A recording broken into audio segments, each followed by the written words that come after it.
Muy buenas noches, bienvenidos a todos, bienvenidas al IEP. Nos encanta siempre recibir amigos en la casa y tener la casa llena nos hace doblemente feliz. En el instituto me encanta confeccionar libros, de eso se trata.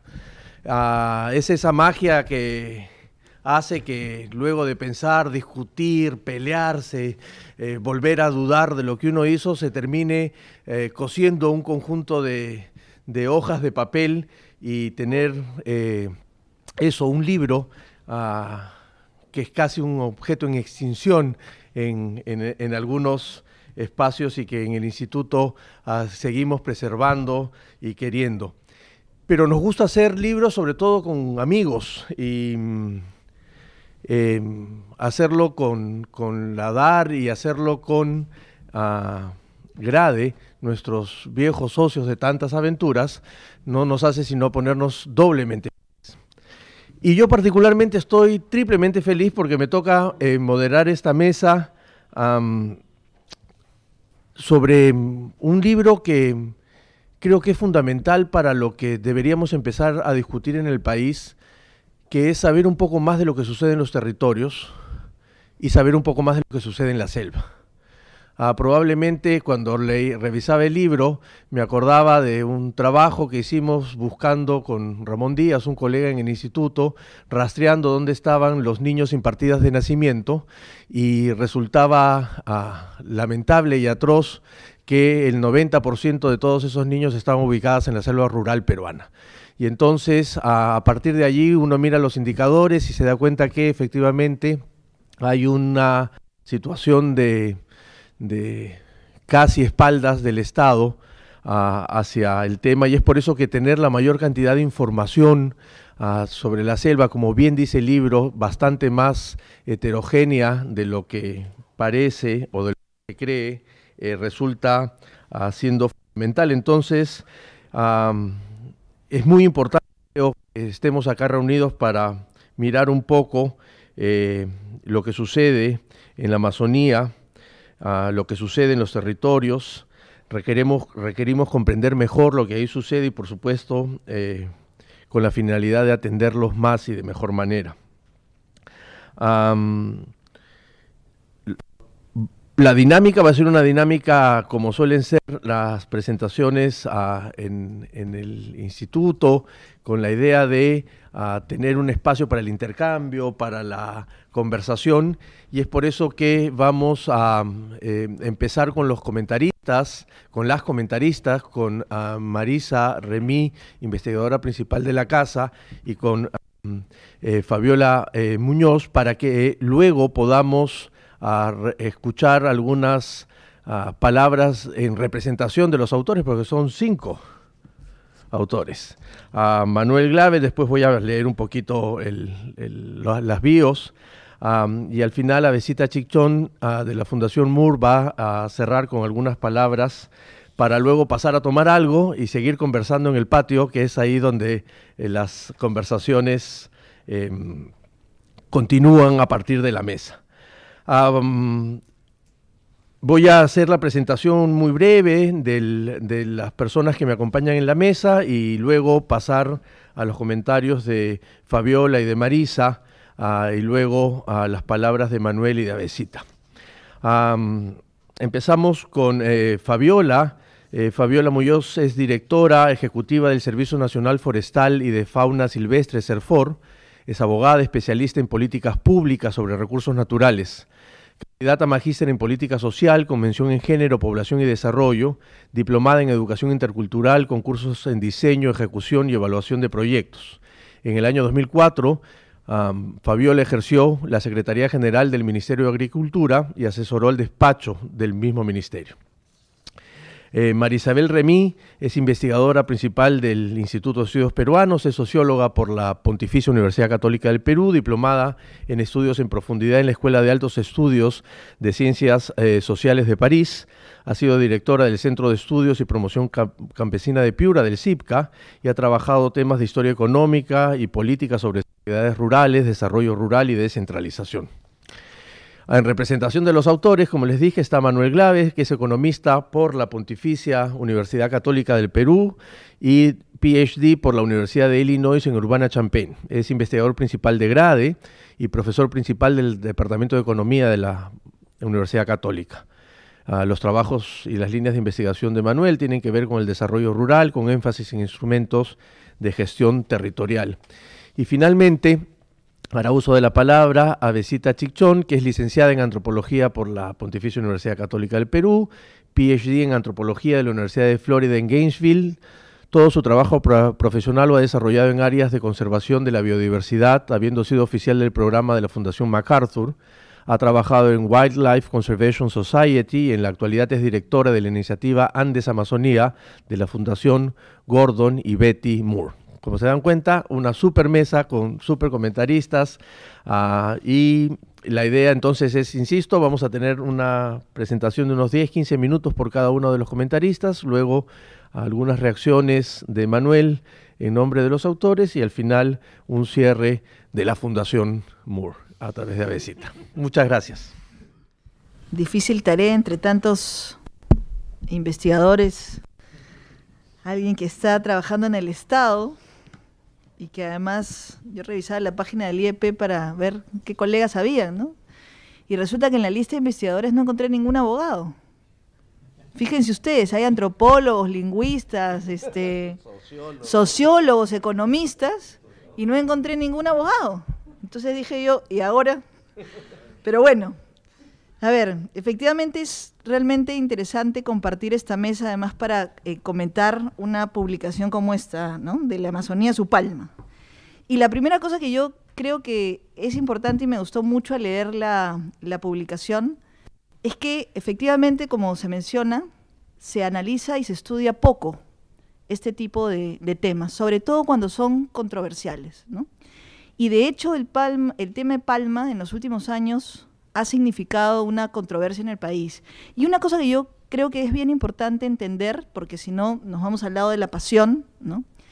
Es que de por sí, como muchas cosas en la vida, por su misma naturaleza, la palma aceitera o un cultivo agroindustrial o cualquier tipo de actividad no puede ser calificada a priori de que es absolutamente mala o es absolutamente buena, ¿no? Va a depender de cuáles son las condiciones con las que la querramos desarrollar. Y creo que justamente esta publicación pone como el dedo en la llaga acerca de qué estamos haciendo con el tema de la gestión del territorio, ¿no? Y el valor de la información para la toma de decisiones y del ordenamiento territorial.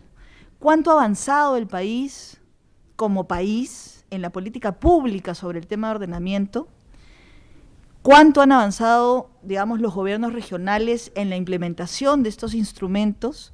¿Y cómo se está dando esta articulación, ¿no? Porque hay algunos casos interesantes en la publicación.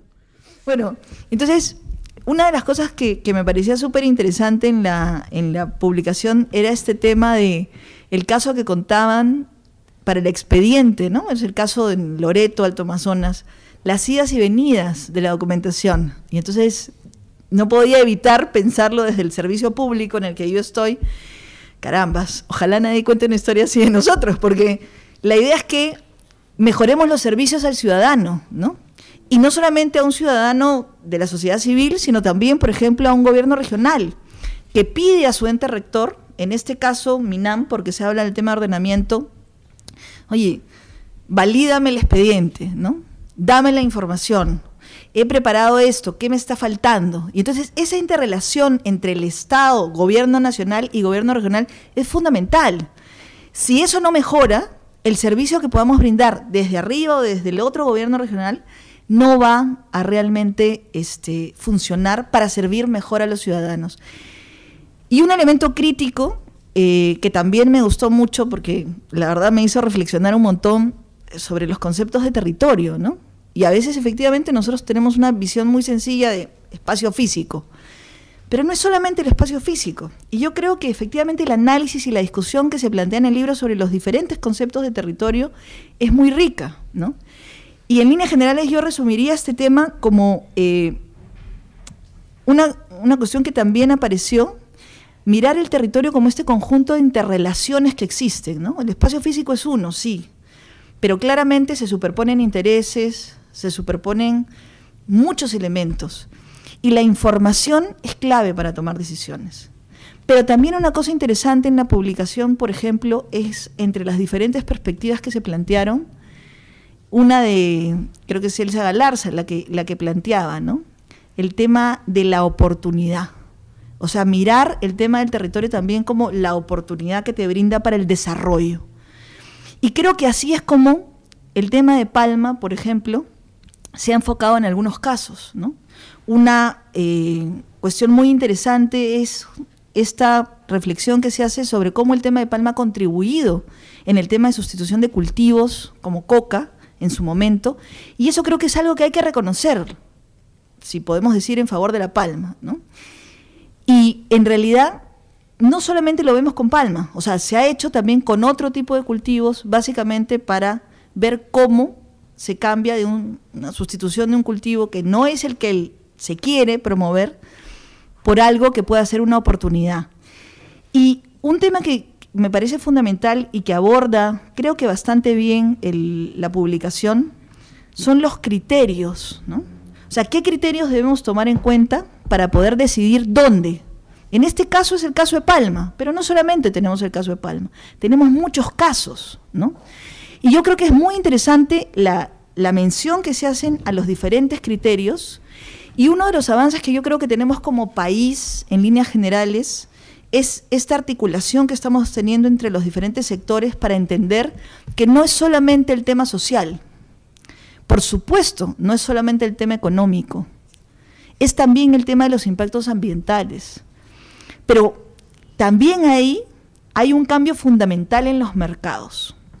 Hoy día existen estándares que no teníamos hace 20 o 30 años, ¿no? Y que las empresas están empezando a implementar, porque hay un mercado más allá, que es el mercado más global, que está pidiendo ciertos estándares, ¿no? Entonces vemos el tema de los esfuerzos como RCPO y dos más que se mencionan, y estos criterios tienen como un elemento fundamental el tema de los valores de conservación. Y eso creo que es algo que es un avance visibilizarlo, pero además es algo que estamos tratando de incluir dentro de la definición de políticas públicas.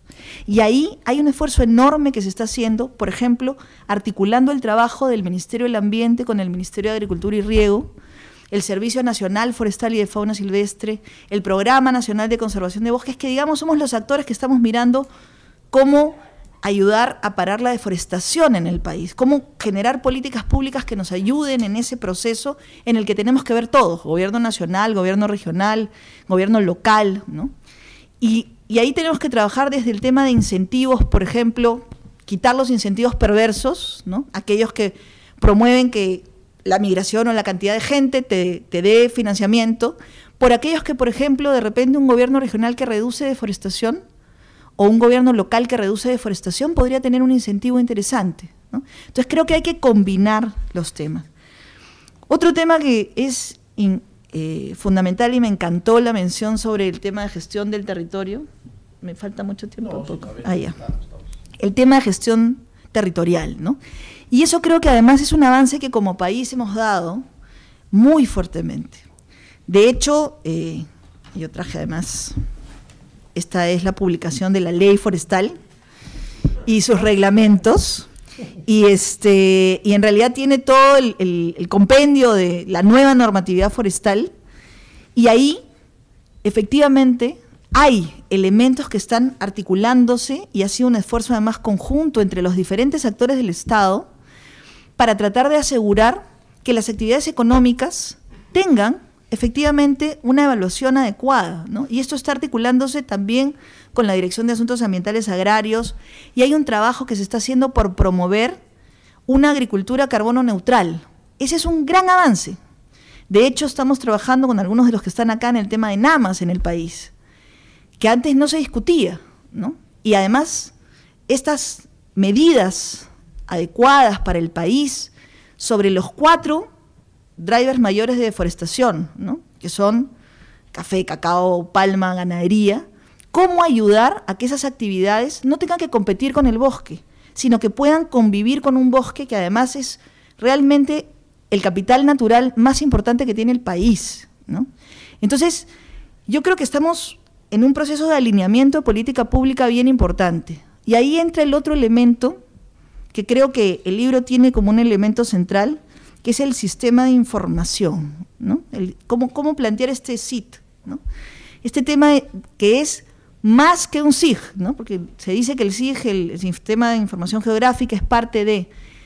Y un elemento que me parece fundamental es la referencia a los recursos humanos, ¿no? Como parte del sistema. Yo siempre digo, y le digo a mi equipo en el CERFOR, que las instituciones no se definen por las computadoras o por la infraestructura, se define por la gente, ¿no?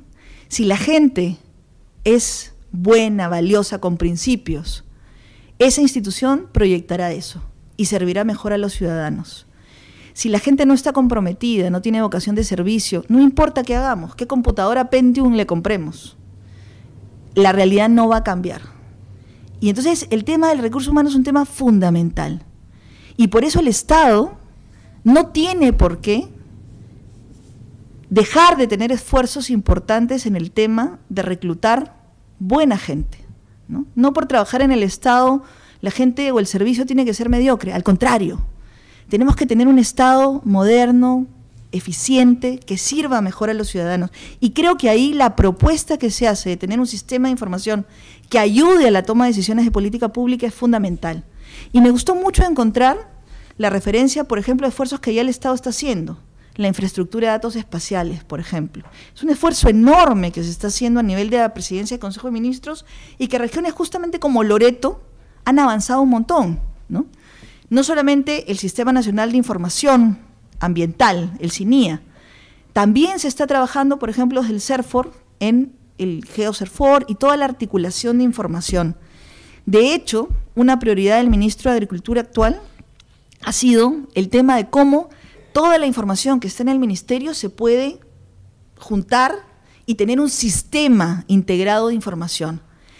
Si logramos terminar esa plataforma, que creo que es una de las cosas más importantes de mirada prospectiva que se ha hecho, yo creo que el Ministerio de Agricultura va a dejar una plataforma muy potente para tomar mejores decisiones de política pública, porque la información es crítica, ¿no? Y ahí también empiezan, como se ha planteado, ¿no? Cuando tienes la información, empiezas a tener también los dilemas. Oye, ¿dónde? ¿No? Y creo que el último esfuerzo que hemos hecho, y además veo acá gente que participa del grupo del trabajo de la plataforma de Palma que se tiene y donde participa el Ministerio de Agricultura, lo lidera de hecho, ha sido el esfuerzo de identificar, ok, ¿dónde queremos promover realmente el tema de Palma? Y se ha hecho un esfuerzo enorme entre varias instituciones para identificar áreas con dos variables fundamentales, ¿no? Y la primera, que creo que es muy importante, áreas deforestadas. Eso es un cambio enorme y muy significativo en el Estado peruano, porque lo que estamos diciendo es, mira, legalmente es posible hacer cambio de uso y convertir, es una figura, pero donde el Estado quiere proponer y promover no es donde existe bosque natural, es donde ya no existe bosque. En áreas deforestadas es donde se quiere proponer, ¿no? Esta propuesta de áreas que se han identificado. Y yo creo que los productores que participan en estos espacios han entendido también que tener en cuenta estos criterios de sostenibilidad y estas variables de no afectación de ecosistemas naturales muy importantes, ¿no? Que pueden tener especies endémicas, que pueden tener un valor de uso para comunidades locales, es muy saludable como decisión de política pública para el país. Y los gobiernos regionales tienen un rol estratégico ahí. Avanzar en su ordenamiento territorial, en su zonificación ecológica y económica, pero articulando los otros instrumentos que también existen, la zonificación forestal, por ejemplo, ¿no? Y ahí una de las cosas que creo que es importantísimo, y además lo preguntan y lo ponen como una recomendación, y puedo contar que ya hemos avanzado en eso, es que el Estado debería, ¿no es cierto?, también cuantificar mejor cuál es el valor de cambio que se tiene. Porque claramente hay casos en los cuales sí va a haber un cambio, y por eso existe la figura de una autorización de desbosque, por ejemplo, si quiero construir una carretera, si quiero poner una infraestructura determinada. Y claro, hasta hace un tiempo atrás, el único criterio que se tenía para cuantificar esto era el valor de la madera al estado natural, ¿no? Entonces, si yo estaba en un área donde no tenía especies valiosas desde el punto de vista comercial, la verdad es que el valor del mercado pues era nada, ¿no? Y hemos tenido durante muchos años que alguien pagaba 1.000 soles por hectárea por el desbosque. Ahora, y de verdad lo digo con mucho orgullo porque es un esfuerzo que se está haciendo desde el Estado, con el equipo técnico del Estado, se ha logrado hacer un mecanismo para valorizar este cambio, ¿no? Y hoy día estamos hablando de montos superiores a los 25.000 soles por hectárea, ¿no? Y ahí todavía estamos mejorando la metodología, pero hay un cambio significativo entre 1.000 y 25.000, o sea, ¿cuánto es eso? 250, 2.500%, más o menos, ¿no es cierto? Entonces, imagínense ustedes, y eso todavía tenemos que seguir perfeccionándolo. Entonces, yo creo que en esa línea, este libro, y con eso cierro porque ya me está mirando, ¿no? Toca temas que son sumamente importantes y que efectivamente son de actualidad además. La relación entre el gobierno nacional y el gobierno regional y cómo es imprescindible la articulación. Si no, no va a ser posible definir una buena política pública. ¿Cuáles son los criterios que se tienen que tomar para decisiones de política pública? Que además, en un caso como este, sí ha tenido un impacto sumamente positivo en muchos pequeños productores en el país. Y eso es una cosa que también revela el texto, ¿no? O sea, sí existen familias que hoy día viven mejor gracias a los recursos provenientes de La Palma.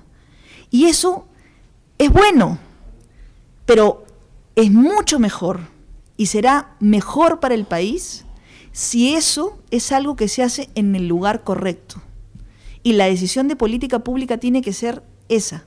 ¿Cómo logramos organizar y hacer una gestión integral del territorio que asegure que lo social, ¿no es cierto?, es también acompañado del análisis ambiental y del análisis económico? Y eso es lo que yo creo que este libro está justamente poniendo en perspectiva desde otra mirada, ¿no? En un tema controversial, creo que está dando una mirada de verdad de investigación, y por eso agradezco la oportunidad de estar acá y comentarlo, porque creo que efectivamente esta investigación está dando una luz importantísima sobre el valor del ordenamiento territorial para una gestión efectiva y el valor de la información para tomar decisiones de política pública. Gracias. Buenas noches.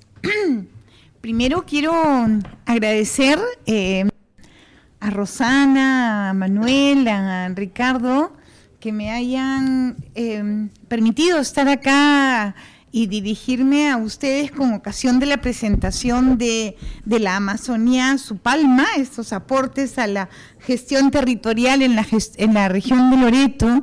Es un libro producido por dos brillantes investigadores que, como ustedes los conocen, Rosana Barrantes y Manuel Ilave, que han articulado a tres más jóvenes, Elena Boracino, Carla Vergara y Miguel Ángel La Rosa, que creo que ya no está por acá, sino que se ha ido a estudiar un doctorado, ¿no? Entonces, este equipo ha producido un libro que es muy particular. Bueno, yo primero quería decir que, digamos, mi satisfacción de estar acá, no solamente es porque el libro me gusta mucho y me parece además muy útil, sino porque conozco a Rosana y a Manuel desde hace muchos años y los he visto desde estudiantes irse convirtiendo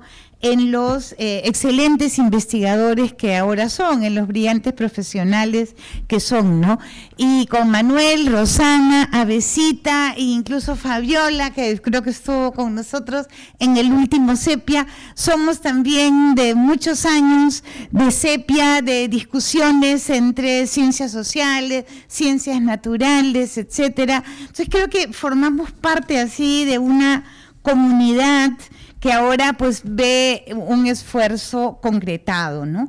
Ahora, este libro entonces, en realidad, como digo, es un libro, es muy especial porque al mismo tiempo que es una investigación de muy buen nivel, con análisis conceptual, con bibliografía, con, digamos, desarrollo de conceptos, es al mismo tiempo un libro muy instrumental, muy útil. Digamos, hace tiempo yo sabía del libro y entonces lo andaba recomendando porque creí que ya lo habíamos publicado. Cada vez que veía a un presidente regional decía, oye, tienes que conseguir ese libro, porque efectivamente creo que, digamos, siendo muy, muy interesante, es extremadamente útil, cosa que no suele suceder con la producción de ciencias sociales o de economistas, en la cual quienes producen cosas útiles, digamos, no son precisamente quienes hacen las investigaciones sustantivas, y en este caso lo es. Entonces es muy interesante. El libro trabaja, siendo muy corto, ¿no?, pero trabaja muy bien, y tres grandes temas, ¿no? Uno es el tema del territorio. Es quizás, a diferencia de Fabiola, que se ha centrado más en los temas de análisis de información, es extremadamente interesante para alguien de ciencias sociales leer toda la parte del territorio, porque es el territorio, el desarrollo territorial y la gestión territorial, y luego el sistema de información territorial, ¿no? Entonces, el territorio está muy bien manejado. La parte de territorio, digamos, comienza con una reseña histórica de la gestión territorial, pero entra a trabajar la cuestión del territorio frente a digamos, lo sectorial, los problemas de sectorialidad, y cómo en el país ha habido desde los años 60 intentos de gestión territorial por el INP, cuando el Instituto Nacional de Planificación se diluye. Todo esto se diluye también y recién se vuelve a tomar en los últimos años. El tema del análisis, no hay muchos lugares donde tengamos analizado y bien definido la cuestión del territorio, a pesar de que en las ciencias sociales, digamos, si hay algo evidente, si hay un tema fundamental, es la cuestión territorial.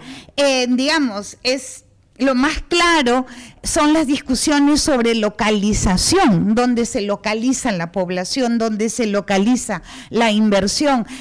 ¿Por qué en el país, el lugar donde hay menos agua, hay más población, etcétera? Digamos, ¿cómo fue la localización? ¿Cómo ha cambiado la localización poblacional desde el Perú prehispánico hasta nuestros días? Son procesos notablemente interesantes de cambios en la gestión del territorio, ¿no? O como decía, me acuerdo, uno de los franceses, Villard, efectivamente, si hay un tema que une la geografía y la historia, es la nación, ¿no es cierto? La nación, el Estado-nación, es el territorio por excelencia, digamos, ¿no? Es el espacio construido, políticamente construido, culturalmente construido, simbolizado en toda una simbología nacional, diferenciado de otros, etcétera. La cuestión del territorio es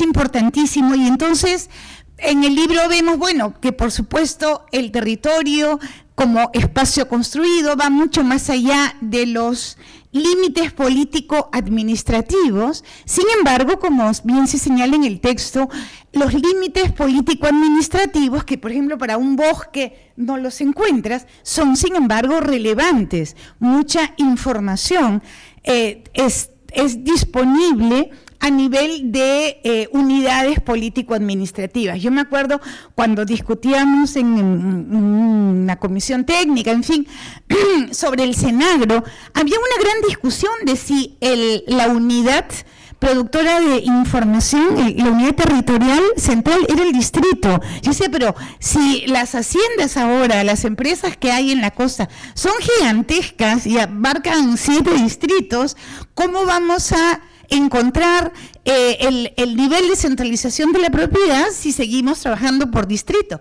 Sin embargo, es ineludible tener el referente territorial distrito a la hora que tú trabajas el censo, porque si no, no tienes cómo cruzarlo con población, con inversiones, etcétera, ¿no? Entonces, el territorio, la unidad político-administrativa no agota el territorio va mucho más allá, es una realidad mucho más densa como construcción social, pero existe, ¿no es cierto?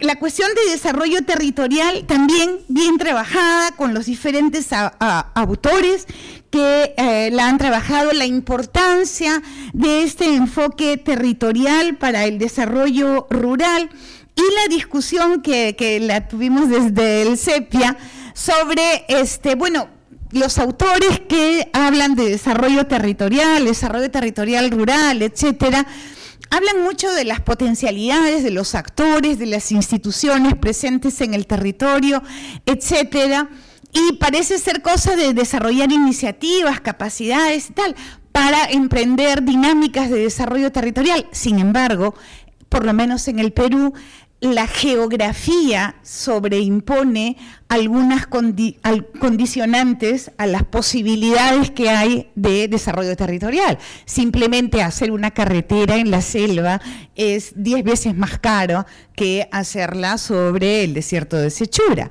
digamos. Y entonces, ¿cómo plantearnos estos problemas de dinámicas territoriales o de desarrollo territorial en un país con una geografía tan diversa, ¿no? Ahora, lo que es interesante es, entonces, este capítulo sobre el territorio termina entonces en el ordenamiento territorial. Entonces, el libro va así, ¿no? O sea, va profundizando tema, partimos del territorio y llegamos a su gestión, porque el centro del libro es la gestión territorial.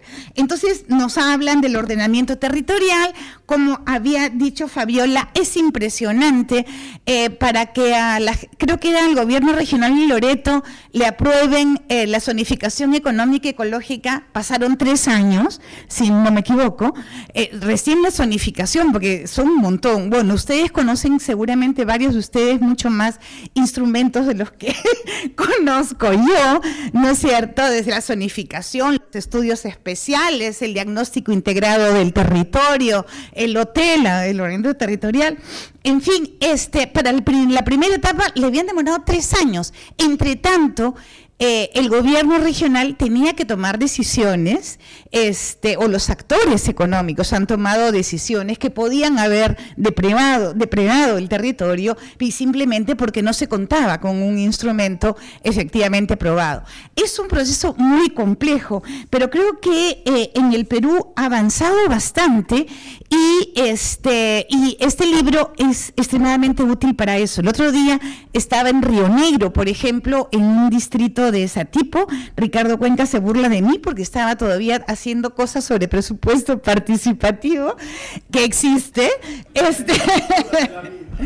Y entonces entrevisto al gerente de desarrollo económico y el señor, cuando le pregunto, ¿no? Entonces me enseña su computadora con un sistema de información geográfica, no un SID, por supuesto, como el que está propuesto, pero un sistema de información geográfica donde me explica que ellos con toda la información geográfica, y aparecen pues los puntos, ¿no?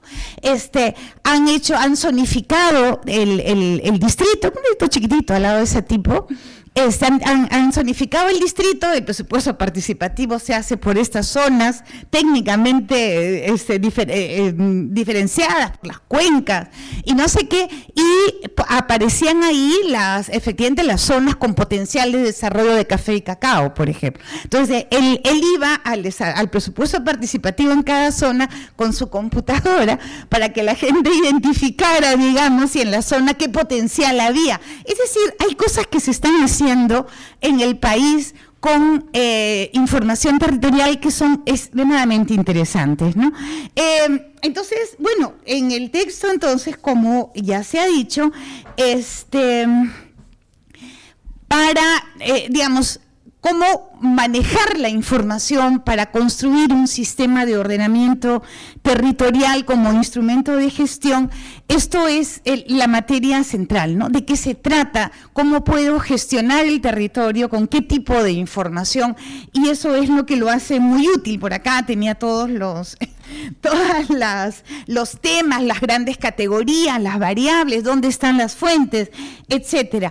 Lo que me parece también interesante, y eso a propósito precisamente de lo de presupuesto participativo, pero en fin, es que muchos de estos instrumentos, OT, por ejemplo, el territorial, requieren cierta concertación con los actores. Son procesos que ordenamiento territorial no tiene sentido si no tiene una hipótesis de futuro del territorio, una propuesta de futuro del territorio, y no son los funcionarios. Entonces, ¿son los funcionarios o es la tecnocracia, digamos, de alto nivel la que va a definir el futuro del territorio? ¿Son los actores sociales?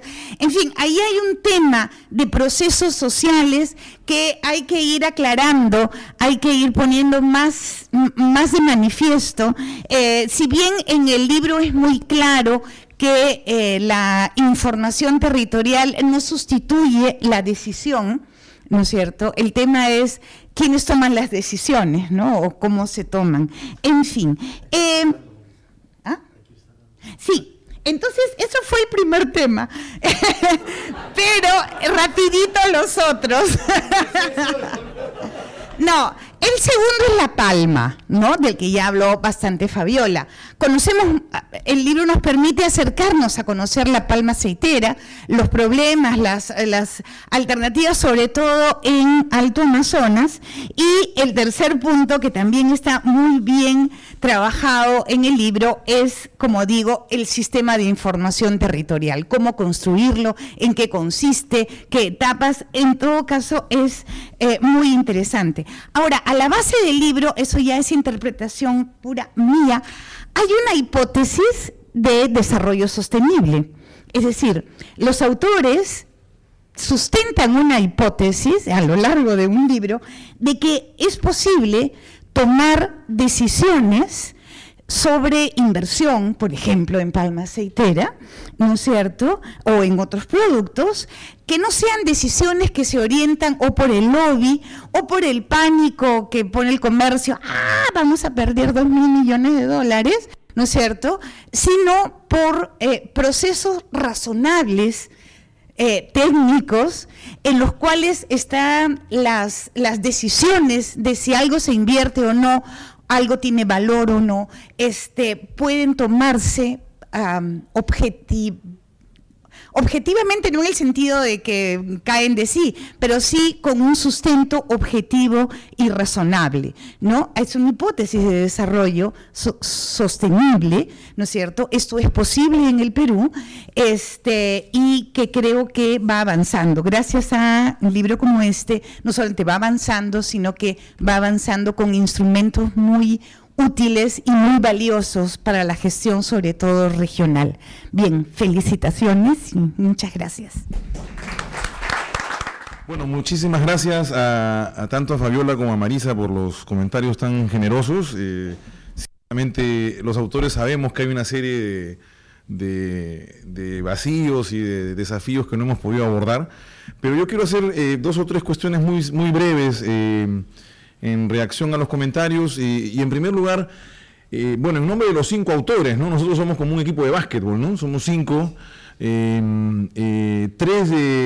de nosotros estamos aquí presentes, Roxana Barrantes, quien le habla, Manuel Glave y Elena Boracino.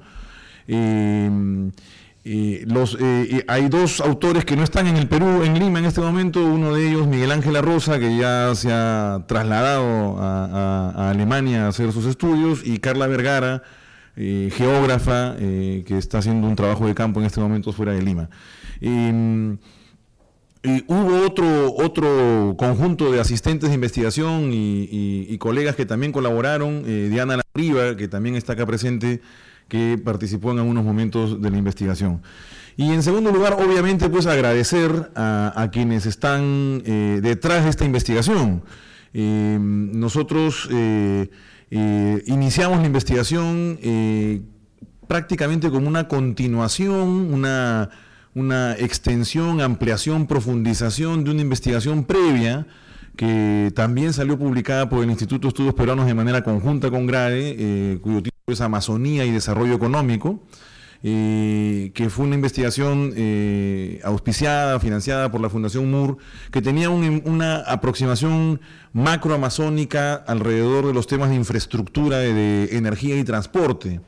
Y de manera paralela, Derecho, Ambiente y Recursos había trabajado en la región Loreto una visión de perspectiva de largo plazo, esta publicación fantástica de Loreto al 2021, que condujo Marc Droyani con un equipo de investigación de DAR. Entonces, de alguna u otra forma, el producto que tenemos acá en nuestras manos, y que ustedes obviamente después de todos estos comentarios seguramente lo van a leer, es un producto que es fruto del encuentro de estas dos iniciativas previas, ¿no? Mientras, por un lado, Derecho, Ambiente y Recursos abordaba la problemática de la región Loreto y su visión de mediano y largo plazo, nosotros desde GRADE y el IEP abordábamos la Amazonía y el territorio a la luz de los desafíos de la inversión en infraestructura de transporte y energía. Y en ese momento, conversando con el equipo de la Fundación MUR, intercambiando ideas sobre, bueno, y cómo podemos aportar, ya focalizando en la región Loreto, y con una...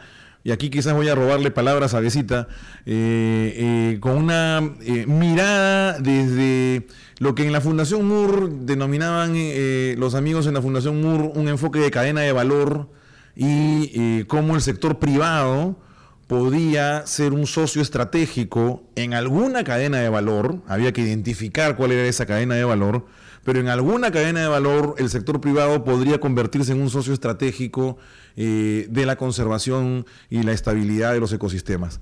Y entonces, claro, los amigos de MUR habían identificado en el caso de la Amazonía brasileña el caso de la cadena de valor de la ganadería, pero la ganadería en la Amazonía brasileña pues tiene un escala que no se puede comparar con la ganadería en la Amazonía peruana, y era muy complicado encontrar una cadena de valor en la Amazonía peruana, ¿no? La cadena de valor de hidrocarburos, la cadena de valor de madera, por A, B, C motivos, era bastante complejo poder hacer una investigación de esas características. Y entonces nos quedamos en esta combinación de profundizar o auscultar los dilemas de gestión territorial y el instrumento territorial, pero identificando una cadena de valor donde el sector privado pueda tener un protagonismo en una posibilidad de alianza hacia la conservación y sostenibilidad de los ecosistemas. Y es ahí donde surge el tema de palma aceitera. Entonces ya ahí viene el encuentro con DAR, ¿no? Nosotros como investigadores de GRADE y del IEP no conocíamos la estrategia de intervención de Derecho, Ambiente y Recursos en la región Loreto. Y al inicio pues fue un encuentro complejo, porque Derecho, Ambiente y Recursos tenía una lógica de intervención muy de la mano con el gobierno regional de Loreto. Y entonces aquí, digamos, compartir con ustedes lo que significó como desafío para nosotros hacer una investigación que también responda a las necesidades de gestión, en este caso de Gorel, ¿no?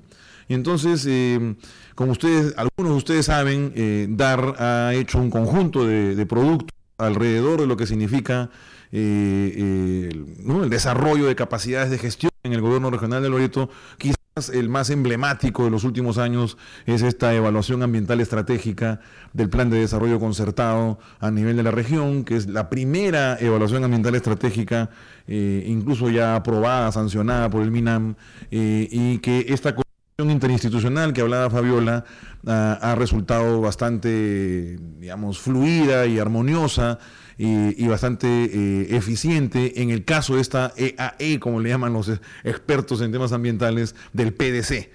Entonces, en el marco de esta EAE del PDC, Derecho, Ambiente y Recursos veía que la investigación sobre la cadena de palma era un aporte en ese marco, así como en los amigos de DAR trabajaban el tema de hidrocarburos o el tema de la madera o otros temas en la región.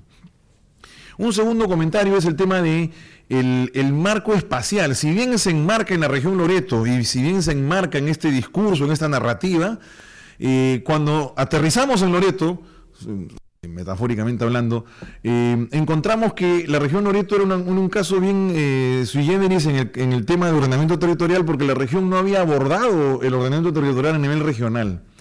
Todo el proceso de zonificación ecológica y económica, que no vamos acá a hacer una larga conversación al respecto, se había abordado en la región Loreto a nivel provincial, a diferencia del resto del Perú. En todas las otras regiones del país se había iniciado, mal que bien, poco, mediano o mucho, la ZE a nivel regional. En Loreto esto no era el caso y solamente a nivel provincial. Y la única provincia donde había un estudio de zonificación ecológica y económica terminado con todos sus estudios técnicos, efectivamente observado por el MINAM desde el año 2010, 2011, era la provincia de Alto Amazonas. Y entonces, es ahí que el estudio se focalizó en la provincia de Alto Amazonas. En el título del libro decimos aportes para la gestión territorial en la región Loreto, y eso es, porque es una propuesta conceptual, es una aproximación conceptual con una propuesta metodológica para la gestión territorial a nivel regional. El punto de partida es el caso de la provincia de Alto Amazonas, que, como bien han dicho Fabiola y Marisa, había pasado un proceso entre el 2010-11 hasta el 2014-15, que finalmente termina siendo aprobada la ZE. Y entonces, yo quería decir todas estas palabras porque en última instancia, efectivamente, creo que el resumen, la síntesis que han hecho Fabiola y Marisa es bastante sensato, bueno y directo sobre lo que hemos producido.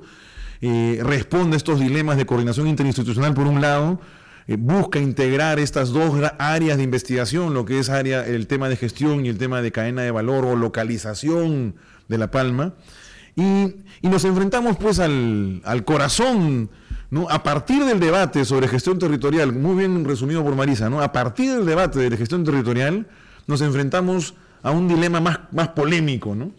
Que significa cuáles son los criterios, cuáles son las condiciones en las cuales se puede promover una cadena como la cadena de palma aceitera, ¿no? Y en el caso de esta investigación nos quedamos simplemente en una discusión sobre cuáles son esos criterios, a la luz significa toda la discusión sobre la satisfacción de los estándares de esta mesa internacional de la RCPO, y entonces producimos este modelo de localización, ¿no? De manera no muy acertada, decíamos localización óptima, finalmente lo tradujimos gracias a una serie de comentarios de lectores y nos expusimos en Sepia a presentar algunos avances y decimos que es la localización de áreas óptimas para el cultivo sostenible de palma aceitera, ¿no? Áreas apropiadas, ¿no? La localización de áreas apropiadas o con aptitud para el cultivo sostenible de palma aceitera. Y entonces nos enfrentamos a ese dilema. Y entonces producimos un modelo, el modelo es un modelo que se puede replicar en otras regiones, es más, nosotros hemos hecho un ejercicio a nivel de ámbito amazónico para otra investigación y se puede utilizar para otros cultivos, para el cultivo de cacao, para el cultivo de café, y hay que resolver varios dilemas. Fabiola ha planteado acá una propuesta de política que es la propuesta más, obviamente, correcta, que es ella la denominó agricultura de cero carbono. Uno podría discutir la localización de palma aceitera en áreas deforestadas, es decir, una promoción de una cadena con cero deforestación.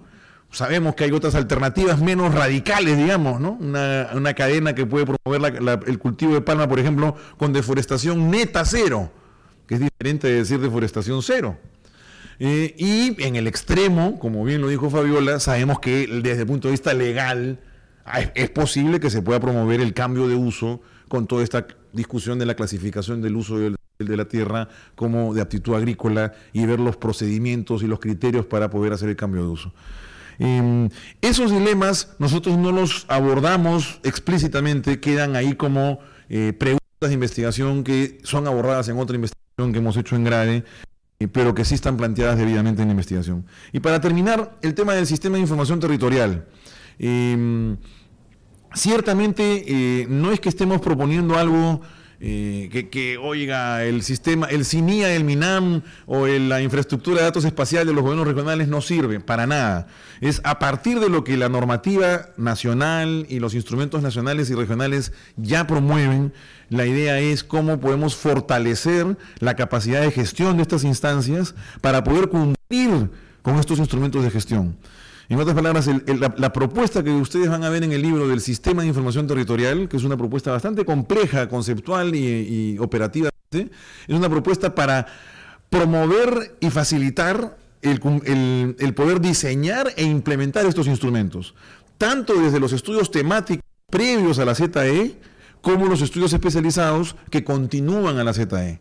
Y en ese sentido, ahí me parece que el rol del MINAM es fundamental para poder implementar este tipo de recomendaciones. Y bueno, nada, muchas gracias a los comentarios y ciertamente ha sido una aventura de investigación muy fructífera y una coordinación tanto entre los centros de investigación y promoción como lo que ha sido la coordinación con el gobierno regional de Loreto, que ha sido una experiencia bastante interesante. Así que muchísimas gracias y los invito a leer el libro, ¿no? Buenas noches tengan todos ustedes. Ya Manuel dijo lo que yo iba a decir. No, mentira. Voy a decir unas cuantas cositas más.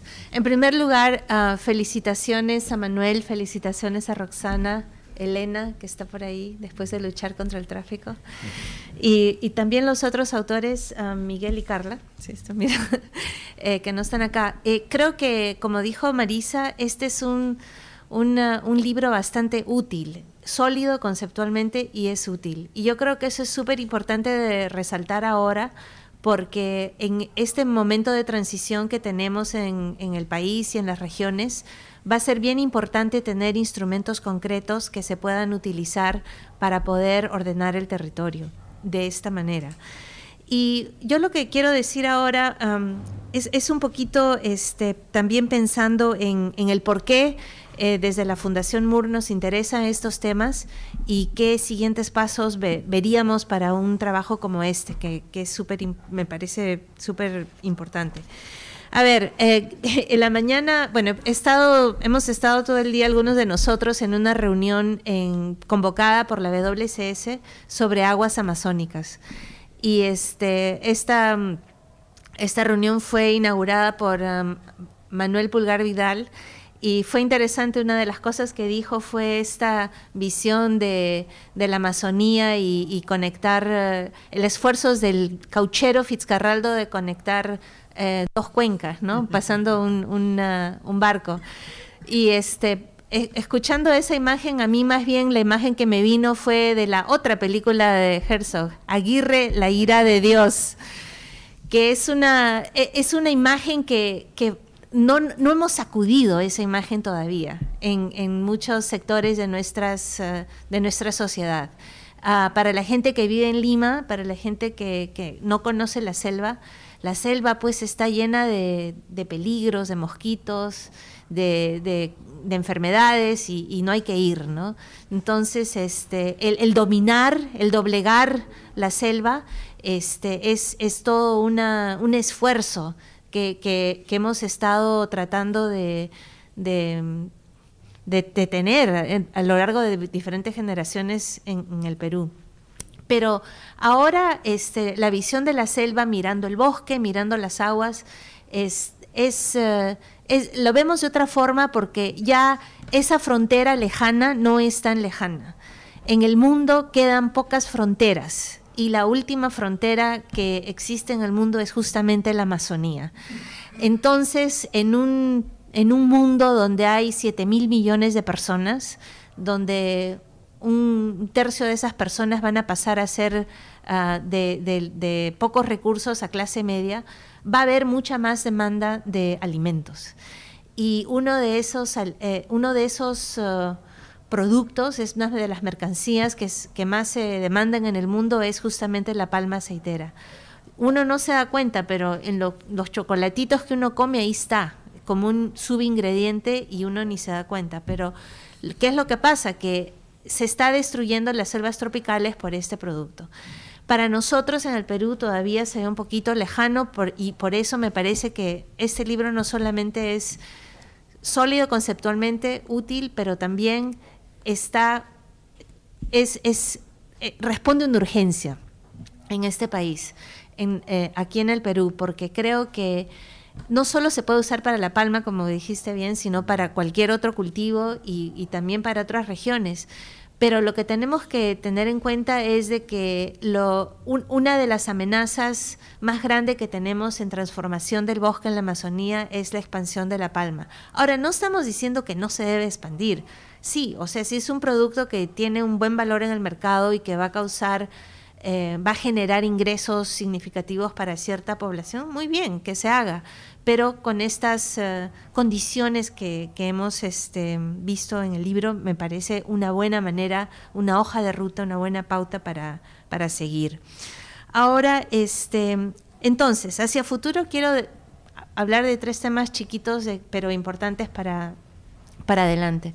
Creo que con el tema de la palma en particular, habría que ver cómo se puede documentar, ¿no? Documentar capacitando a la gente local, a la gente que está viendo cómo es que se está expandiendo esta frontera con este cultivo.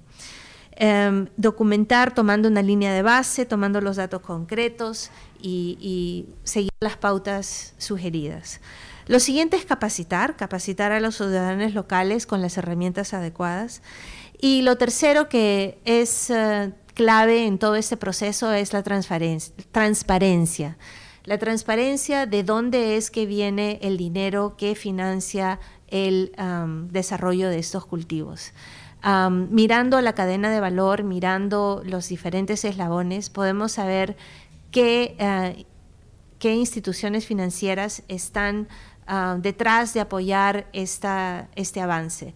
Ahora, muchas veces lo que estas instituciones financieras que están apoyando, que están financiando el desarrollo, no se encuentran en el Perú, pero sí tienen sus representantes en el Perú, evidentemente, para que pueda salir adelante. Y en ese sentido, las mesas de concertación como el RSPO es justamente una de las avenidas para poder concertar a nivel mundial de las cosas que están pasando en este sentido.